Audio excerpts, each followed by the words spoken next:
Le Seigneur soit avec vous. Et avec votre esprit. Évangile de Jésus-Christ selon saint Luc. Gloire à toi, Seigneur. En ce temps-là, les foules qui venaient se faire baptiser par Jean lui demandaient: « Que devons-nous faire ?» Jean leur répondait: « Celui qui a 2 vêtements, qu'il partage avec celui qui n'en a pas, et celui qui a de quoi manger, qu'il fasse de même. » Les publicains, c'est-à-dire des collecteurs d'impôts, vinrent aussi pour être baptisés. Ils lui dirent: « Maître, que devons-nous faire ?»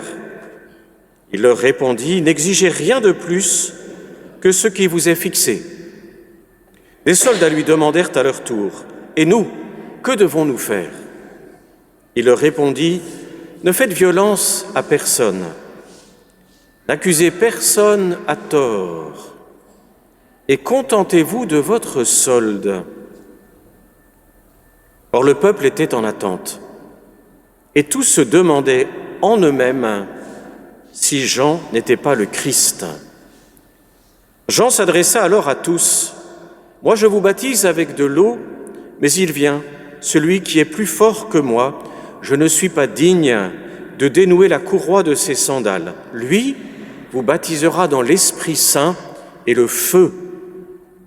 Il tient à la main la pelle à vanner pour nettoyer son aire à battre le blé, et il amassera le grain dans son grenier. Quant à la paille, il la brûlera au feu qui ne s'éteint pas. » Par beaucoup d'autres exhortations encore, il annonçait au peuple la bonne nouvelle. Acclamons la parole de Dieu. Louange à toi, Seigneur Jésus. Alléluia, alléluia, alléluia, alléluia, alléluia, alléluia, alléluia, alléluia.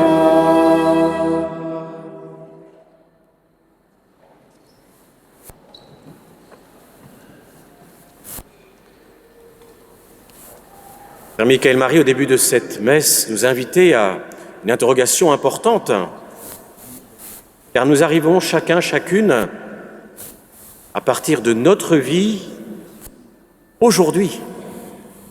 Certains viennent à la fête, parce qu'ils la portent dans leur cœur. D'autres viennent avec des circonstances particulières, parfois des circonstances difficiles, d'autres douloureuses, qui peuvent peser sur notre cœur. Et puis, nous vivons dans un pays où, certes, nous avons désormais un Premier ministre, mais enfin, vu tout, la manière dont ces derniers mois se sont déroulés, on est peut-être plutôt dans l'expectative et dans l'attente, pas nécessairement du reste dans la sécurité. C'est tout cela notre réalité d'aujourd'hui. Et c'est pourquoi, parfois, surtout quand on porte des choses qui peuvent être douloureuses, parfois même cruelles dans nos vies, ces lectures ont pu paraître insolentes. C'est la joie, c'est l'exubérance. Première lecture, psaume. Puis alors saint Paul en rajoute une couche. Soyez toujours dans la joie du Seigneur. Oula, on se dit, mon Dieu, c'est pas facile, hein. Et alors en plus, il nous le redit, soyez dans la joie. Donc il ne s'est pas trompé. Et puis alors il continue, ne soyez inquiets de rien. On se dit, oulala. Pourtant, il ne faut pas croire que saint Paul vivait à une époque qui était plus commode que la nôtre. La Palestine d'alors avait des rois qui étaient des tyrans. Les Romains faisaient sentir leur joug. Ils étaient à l'étranger chez eux. Et Paul lui-même a connu bien des épreuves dont certaines furent cruelles. Donc en fait, quand saint Paul nous parle, il faut le comprendre aussi à partir de son expérience. et pas simplement recevoir le texte, voyez, de façon un peu abstraite. Alors cette joie, quelle est-elle? Quelle est-elle, cette joie? Est-ce que par hasard, nous serions tout simplement, comme Feuerbach le disait au XIXe siècle, vous voyez, ces gens pour qui, finalement, la religion, c'est l'opium du peuple. Donc, la spiritualité, c'est un patch qu'on se met quelque part, histoire de se sentir un peu mieux quand les choses sont difficiles. Quelle est la joie que nous célébrons? J'aimerais, au terme de cette méditation que nous allons faire ensemble sur l'Évangile, que vous puissiez peut-être garder au cœur une question. Une question. Quelle question?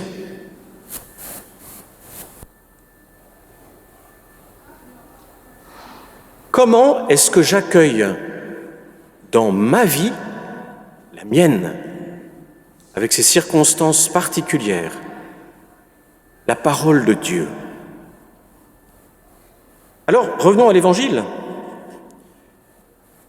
Nous voyons les foules se précipiter auprès de Jean-Baptiste. Les foules venaient. Et pourquoi venaient-elles? Pas simplement parce qu'il y avait quelqu'un, vous voyez, un peu agité dans le désert, qui criait des choses un peu prophétiques, apocalyptiques, vous voyez. Alors, le dimanche, faute de mieux, on va voir ça, puisque ça permet de se distraire un petit peu. Non, Jean avait pour lui une cohérence de vie. Si on venait l'écouter, c'est qu'il y avait dans cet homme une manière de vivre qui était cohérente avec la parole qu'il annonçait. Et tellement cohérente que, nous l'avons écouté dans cet évangile, tous se demandaient en eux-mêmes si Jean n'était pas le Christ. Une interrogation extrêmement profonde pour le peuple d'Israël, puisque depuis 18 siècles, Israël vit dans cette espérance du Messie. Et quand ils viennent voir Jean, ils lui demandent « Que devons-nous faire ?» Et nous avons entendu 3 fois cette question. Que devons-nous faire? Maître, que devons-nous faire? Et nous, que devons-nous faire? Devant cette parole de Dieu, adressée par un prophète, exigeante, forte, on demande « Que dois-je faire ?» Alors on voit que Jean va répondre de façon très concrète, et même de la radicalité dans certaines de ses paroles, puisque au premier qui demande la question, il dit « Celui qui a 2 vêtements, qu'il partage avec celui qui n'en a pas ». Il ne dit pas, je le contextualise bien sûr, va voir dans ta garde-robe, puis si tu en as 15 ou 20, ça va, tu peux en donner une, t'es tranquille, quoi. Demain ça ira bien, y a pas de souci.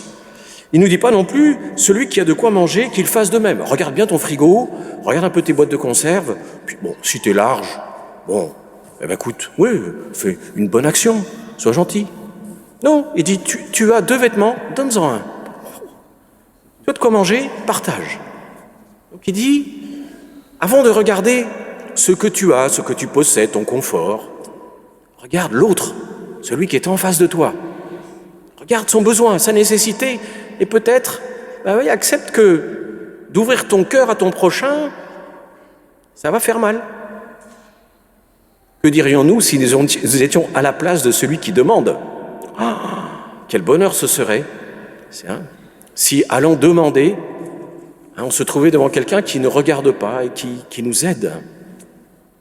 C'est toujours bon de retourner les choses et de se dire que peut-être on pourrait se retrouver dans une place que nous ne voulons pas. Beaucoup de gens se trouvent parfois dans des situations pour lesquelles ils n'ont absolument pas cherché.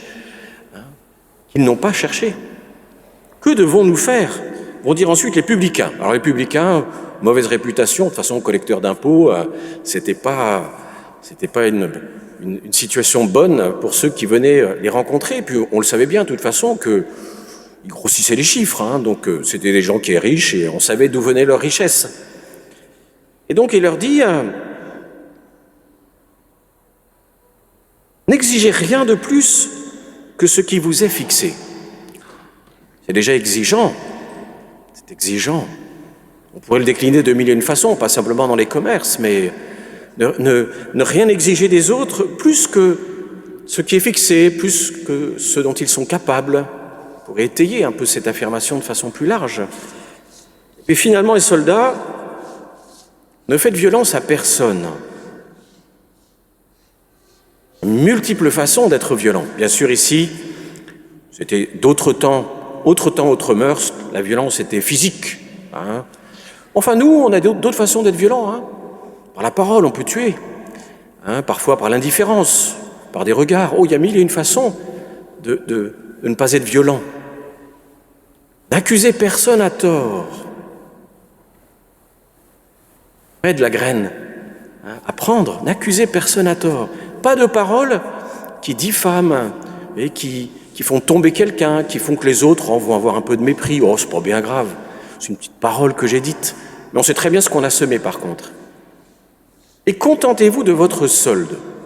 Que dirait Jean-Baptiste aujourd'hui, bien sûr, hein, s'il venait, puisque aujourd'hui, dans tellement de métiers, finalement, le monde nous invite surtout à piétiner tous ceux qui nous entourent largement pour monter le plus haut possible, se faire le plus d'argent possible. Et puis s'il y en a qui en perdent au passage, ça n'a aucune importance. Contentez-vous de votre solde. Contentez-vous de ce que vous avez.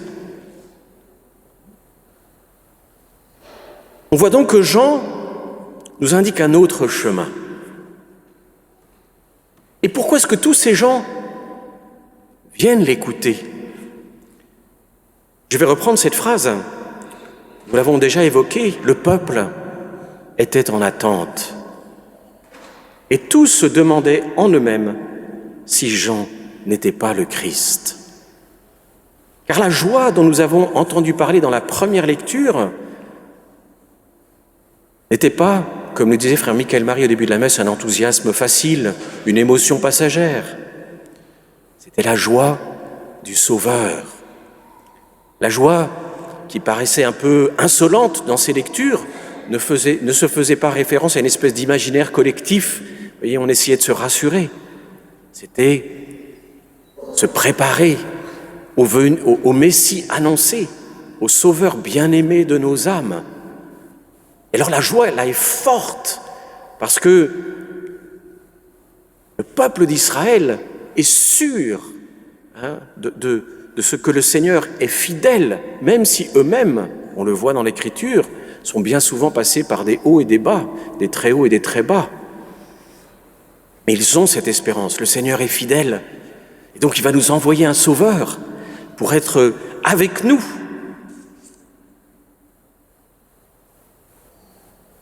Alors, finalement, comment écoutons-nous la parole de Dieu ? Pour découvrir le secret de cette joie, je vais revenir à cette question. Comment écoutons-nous la parole de Dieu ? Déjà, je vous disais avec saint Paul, pour bien l'entendre, il fallait contextualiser ces paroles de premier abord un peu surprenantes dans sa propre vie, la vie de saint Paul, ce qui est une invitation aussi à peut-être connaître un peu mieux les Écritures. Parfois, on se scandalise de choses. Enfin, vous savez, c'est comme une notice d'emploi. Et si on ouvre au milieu, on dit « c'est vraiment stupide ce qu'il raconte ». Mais enfin, si on n'a pas lu les 15 premières pages et qu'il fallait les lire, c'est un peu dommage. Mais la Bible, c'est pareil. La Bible aussi, il ne s'agit pas d'être spécialiste, hein, je n'en suis pas un. Mais la fréquenter, lui donner une place dans notre vie. Comment est-ce que j'écoute la parole de Dieu ? C'est aussi se dire « mais donc finalement, de quoi me parle-t-elle » ? Et puis, et c'est quelque chose sur lequel j'aimerais insister avec vous aujourd'hui, la mettre en pratique, puisque dans les Écritures, on est invité constamment à mettre la parole en pratique. Saint Jacques nous dira, même si tu ne mets pas la parole en pratique, vaine est ta foi. Ça ne sert à rien en fait. Tu te leurres. Il ne s'agit pas simplement de l'écouter, il s'agit de l'incarner dans ta vie. Mais quand il s'agit de l'incarner, il y a une pause à faire. Et j'aimerais faire cette pause avec vous de la façon suivante. Dans les évangiles, il y a un passage que nous connaissons bien, qui est le passage où le Seigneur est reçu dans la maison de Marthe et Marie. Et dans la tradition, contrairement parfois à certaines interprétations, on va cliver un peu les choses entre Marthe et Marie. Alors on va dire, qui suis-je ? Est-ce que je suis Marthe ? Est-ce que je suis Marie ? Puis on fait ses choix, on va au shopping, un peu à la cafétéria du coin pour prendre ce qu'on aime ou ce qu'on n'aime pas. En fait, tous les pères de l'Église ont très bien compris qu'on était et Marthe et Marie. Oui. Nous avons à écouter la parole du Seigneur, du Maître, et aussi à être au service. Si Jésus était venu dans la maison de Marthe et Marie et que Marthe n'avait pas fait son travail, il aurait eu faim. Nous sommes les deux. Et pour accueillir la parole de Dieu et la mettre en pratique, eh bien, il va falloir d'abord être comme Marie. Comme cette Marie de cet évangile. Et accueillir la parole. Ce qui veut dire qu'il va falloir éviter un phénomène extrêmement récurrent dans nos vies, dans la mienne, dans la vôtre. C'est pas un scoop, c'est la culpabilité, le remords. Ah, il faudrait que je fasse comme ci, comme ça. Ah, si je ne fais pas ci ou je ne fais pas ça, je ne suis pas un bon chrétien. Oh, j'aurais dû faire ci, j'aurais dû faire ça. Or, il y a quelque chose de fallacieux derrière ça. Parce qu'il ne s'agit pas de cocher des cases. Aimer son prochain, mettre l'évangile en pratique, c'est pas juste cocher des cases. Ah ben aujourd'hui j'ai fait ma BA, c'est super, ma bonne action, là fier là. Oh, bon, vraiment j'ai mis le paquet, chapeau là, je me décerne une petite croix là. Oh, bien vu Marie Tercisius. Oh, t'es bon aujourd'hui. Non, pas besoin de cocher des cases. Et donc, pour mettre la parole en pratique, être Marthe, être au service, se donner, il va falloir demander. En accueillant la parole, demandez à l'Esprit Saint, comment veux-tu, toi, Esprit Saint, que j'incarne dans ma vie, la mienne, avec mes circonstances, cette parole que j'ai entendue. Ce qui veut dire que vous n'allez peut-être pas faire, voyez, ce que le prêtre qui prêche vous propose. Vous allez dire, ben non, dans ma vie, de toute façon, là, ce qu'il est en train de dire, inapplicable. Ça n'a pas d'importance. L'homélie n'est pas là pour vous diriger. L'homélie n'est pas là pour vous dire ce que vous avez à faire au jour le jour. L'homélie, elle est là pour vous aider à écouter l'Esprit Saint, à rentrer dans le texte pour que vous puissiez mieux accueillir la parole et avec l'Esprit Saint, chercher comment la mettre en pratique. Alors demandons cette grâce ensemble au Seigneur.